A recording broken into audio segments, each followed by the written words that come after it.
Salut à tous les amis, bienvenue sur la chaîne Le Droitier pour le débrief du match entre la Real Sociedad et le Real Madrid. Un match plein d'intensité avec un carton rouge qui a tout changé, mais aussi avec des prestations très intéressantes. Allez, on débriefe tout ça. Dès l'entame du match, on a senti un Real Madrid serein, en confiance, et qui avait envie d'emballer le match très rapidement. Et qui d'autre que Kylian Mbappé pour lancer les hostilités. On a encore vu toutes ses facultés à pouvoir être dangereux dans la profondeur, de toujours faire le bon appel au bon moment, dans le bon tempo, mais on a vu à quel point ça a un danger dans ses appels, dans ses courses, dans sa percussion, et aussi de sa façon chirurgicale de profiter de la moindre erreur de son adversaire, comme sur son ouverture du score. Un vrai but de chasseur d'espace. Mais ce que j'ai aimé encore plus sur sa prestation aujourd'hui, c'est qu'on le voit connecté avec ses coéquipiers. On le voit chercher à combiner, parce que oui, il a cette qualité aussi de pouvoir combiner avec ses coéquipiers, même dans les petits espaces, notamment avec Arda Güler, avec qui il s'entend à merveille.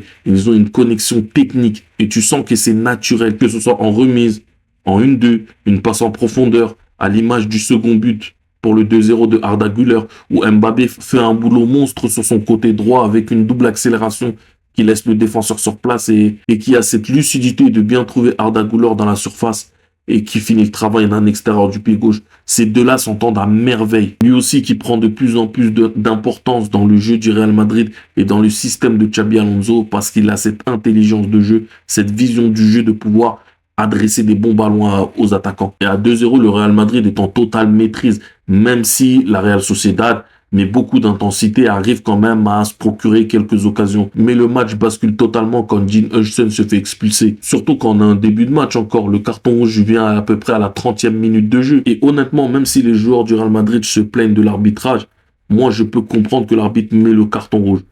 Est-ce qu'il y a le scandale? Non. Malheureusement, avec ce carton rouge-là et la faute sur Oyarzabal, c'est ce qui entachera le match de Huijsen.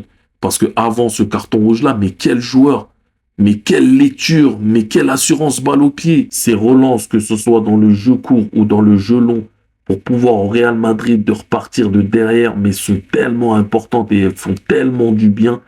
Et en plus, il a cette complémentarité avec Militao, qui aujourd'hui a fait un énorme match dans l'agressivité et aussi qui a fait beaucoup d'interventions pour stopper les attaques de la Real Sociedad. Et ça fait plaisir de voir un Militao à ce niveau-là. Lui, malheureusement, ces dernières années, qui a connu beaucoup de pépins physiques. Et c'est aussi là qu'on voit la vraie force du Real Madrid de Xabi Alonso et ce qu'il apporte aussi mentalement. Parce que réduit à 10, au bout de 30 minutes, beaucoup d'équipes auront craqué. Ils ont défendu ensemble, en bloc, bien solide. Ils ont bien resserré les espaces. Et quant à un Tchouaméni à ce niveau-là, lui, la saison dernière, qui a beaucoup été décrié, mais à juste titre, car il n'était pas au niveau. Il n'était pas à son meilleur niveau. Mais en ce début de saison, il est juste monstrueux. Il a un rôle tellement ingrat, mais tout aussi important. Parce que c'est lui qui apporte cet équilibre au milieu. Et surtout dans l'effectif du Real Madrid, il n'y a pas d'autre profil que lui. Dans l'impact physique, dans les récupérations de balles, dans les couvertures, et aussi dans les relances propres, parce qu'il a aussi cette qualité à pouvoir sortir les ballons proprement. Quand il est à ce niveau-là, il est indispensable. En deuxième période, la Real Sociedad finit par revenir au score grâce à un penalty d'Oyarzabal provoqué par une main de Carvajal.